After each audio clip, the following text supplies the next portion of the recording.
Assalamualaikum warahmatullahi wabarakatuh. Shalom, Om Swastiastu, Namo Buddhaya, Salam Kebajikan. Yang terhormat kepada Ibu Maria Cornelia Wara Chandrasari sebagai dosen pengampu mata kuliah Ragamias dan tak lupa kepada teman-teman sekalian. Kami dari kelompok 2 yang akan mempresentasikan Ragam Hias Turki yang beranggotakan saya sendiri Muhammad Misbah, dilanjut dengan Nurkania Khairnisa, Ridwan Ramadan Suratman, Siti Nurdia Rahmawati, dan yang terakhir ada Ananda Reska Prayoga. Baik, langsung saja yang pertama yaitu ada pendahuluan. Nah, Ragam hias adalah suatu karya seni yang dibuat yang dimana karya seni ini yang bertujuan memberikan hiasan atau menghiasi suatu benda sehingga benda tersebut menjadi lebih indah, menarik, bermakna, dan lainnya. Nah, ragam hias dapat digunakan sebagai ornamen di berbagai objek seperti pakaian, perabotan, arsitektur bangunan, perhiasan, keramik, ataupun karya seni lainnya. Nah, mereka dapat digambar, diukir, dicetak, dijahit, ataupun diterapkan dalam berbagai teknik lainnya, tergantung pola media dan gaya seni yang digunakan. Selanjutnya kepada rekan saya dipersilahkan. Ubin Iznik. Pada abad ke-17, Iznik menjadi pusat produksi ubin penting dari Kekaisaran Ottoman. Karakteristik paling khas dari ubin Iznik dan keramik abad ke-16 adalah warna merah yang ditambahkan pada perhiasan biru putih kecuali hijau, biru kehijauan, dan hitam. Karang merah yang sedikit bengkak di bawah frit adalah elemen paling khas dari gaya keramik ini pada abad ke-16. Keramik Iznik yang mengambil nama dari sebuah kota di barat Anatolia, di mana tembikar tersebut dibuat, adalah sebuah keramik yang didekorasi yang dibuat dari seperempat akhir abad ke-15 sampai akhir abad ke-17. Sebagian keramik Iznik yang masih ada berada di museum-museum di luar Turki, tetapi contoh tempat penghasil ubin dari kota tersebut masih ada di sejumlah kota di belahan Turki, seperti Istanbul, Bursa, Edirne, Adana, dan Diyarbakir. Di Istanbul sendiri, contoh pengubinan Iznik dapat dilihat di sekitar 40 bangunan masjid, pemakaman, perpustakaan, dan istana seperti Masjid Sultan Pasha, Masjid Sokollu Mehmet Pasha, Makam Selim II di Kompleks Hagia Sophia.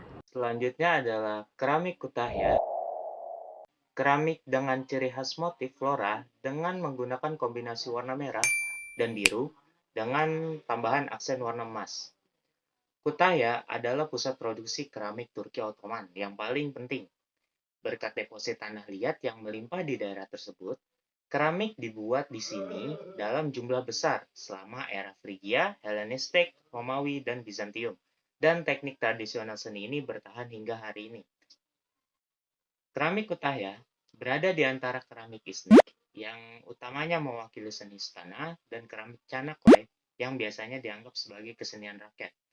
Pembuat tembikar Kütahya menghasilkan berbagai macam ubin untuk dekorasi arsitektural dan tembikar rumah tangga yang dijual secara luas di seluruh negeri, baik dari segi volume maupun kontinuitas produksi. Keramik Kütahya adalah bidang keahlian Utsmaniyah yang sangat signifikan. Selanjutnya adalah foto dari keramik Kütahya. Ragam hias selanjutnya yaitu motif Çanakkale yang berasal dari Turki, provinsi Çanakkale. Motif ragam hias Çanakkale ini dihiasi dengan figur binatang seperti ikan dan burung dengan pola geometris di antaranya lingkaran, persegi panjang, dan juga segitiga. Warna yang digunakan pada motif Çanakkale ini merupakan warna cerah seperti putih, biru, merah, serta menggunakan teknik silan untuk mendesain pola pada ragam hias Çanakkale. Objek ragam hias berikutnya adalah karpet Anatolia. Nama tersebut berasal dari Anatolia yang menjadi daerah terakhir untuk berkelana oleh para suku-suku di Turki yang nomaden. Kemudian, mereka memutuskan untuk tinggal di Anatolia dan bekerja sebagai pengrajin. Karpet Turki mempunyai nama lain yaitu Anatolia, karena menurut sejarahnya, Dulu suku-suku pengrajin karpet dari Asia Tengah yang nomaden kemudian menetap di salah satu wilayah di Turki, yaitu Anatolia. Keberadaan karpet Turki ini terbagi menjadi dua jenis. Yang pertama, permadani dengan motif geometris dan gambar alam, sedangkan yang satunya adalah motif Ottoman periode klasik yang dihiasi oleh motif bunga dan lambang medali. Produksi karpet Turki sudah turun-temurun merupakan kebanggaan warga setempat karena bisa mempertahankan ekonomi serta budaya negaranya. Selanjutnya itu ada Oya Renda Turki. Oya atau renda Turki ini adalah kata Turki yang berarti berbagai bentuk hiasan renda sempit. Nah, yang dikenalkan di seluruh berbagai timur dan selatan wilayah Mediterania, nah serta Armenia. Nah, diperkirakan berasal dari abad ke-8 sebelum Masehi ke Pirgia Anatolia. Beberapa orang berpendapat bahwa menjahit dan hiasan tapi menyebar dari Anatolia abad ke-12 ke Yunani dan dari sana melalui Italia ke Eropa. Nah, Oya tampil dalam berbagai bentuk dan motif dengan contoh terindah yang dibuat oleh wanita aristokrat urban dan berpengalaman di Istana Ottoman. Saat ini masih sangat populer di kalangan elit Turki dan sangat dicari serta sangat tertagih. Kerajinan Oya adalah bahasa yang unik untuk wanita Turki. Nah, Oya digunakan pada hiasan kepala dan syal wanita, nah pakaian dalam dan pakaian luar, dan seringkali pada tekstil rumah tangga seperti pinggiran handuk, serbet, dan tapak meja. Di wilayah Agen, bahkan hiasan kepala pria dihiasi dengan lapisan demi lapisan Oya. Oya modern juga digunakan dalam pembuatan perhiasan. Nah, jenis dasarnya meliputi Oya yang dibuat dengan jarum atau biasanya 3 dimensi. Nah, Oya rajut dan Oya jepit rambut. Ini sering dipadukan dengan manik-manik, piet, dan potongan dekoratif lainnya. Motif yaprak. Motif dengan ciri khas motif flora dengan pola menyudut dan atau asimetris yang terinspirasi dari pemandangan alam dengan menggunakan kombinasi warna alam seperti hijau, biru, dan merah. Motif yaprak merupakan penggambaran bentuk alam dengan gaya terjadi pada masa Ottoman dan disempurnakan pada abad ke-16. Daun dalam bahasa Turki disebut yaprak dan merupakan titik awal dari sebagian besar desain yang terinspirasi dari alam. Penggunaan daun sangat serbaguna dalam desain. Kadang-kadang daun polos di lain waktu besar dan bergigi. Ada banyak permainan dalam segmentasi dan pengeritingan daun juga.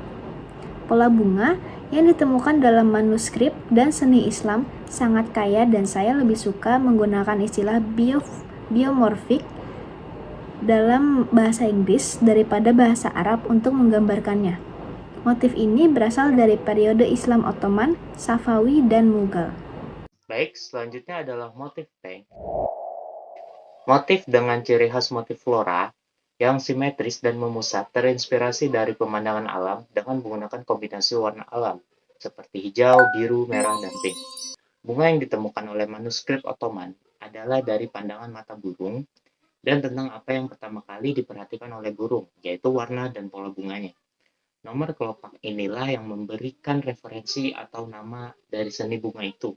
Bunga berkelopak 5 sangat populer dan angka 5 dalam bahasa Farsi adalah penk. Setiap bunga mengikuti pembagian geometris dan simetris dasarnya juga. Motif penk ini biasa diterapkan pada seni kerajinan di Turki, seperti keramik, karpet, dan lainnya. Motif ragam hias yang terakhir yaitu motif naga.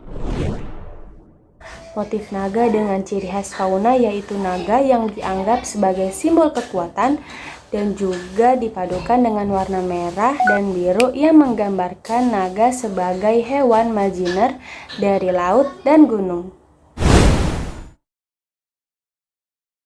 Naga itu sendiri adalah makhluk mitologi yang kakinya seperti singa, yang ekornya seperti ular dan memiliki sayap. Orang Turki di Asia Tengah menata naga dengan paruh sayap dan kaki singa. Dipercaya sebagai ular besar, naga adalah penjaga dan pelindung harta karun dan benda rahasia pohon kehidupan. Naga sendiri adalah hewan imajiner suci dari laut, langit, gunung, dan hutan.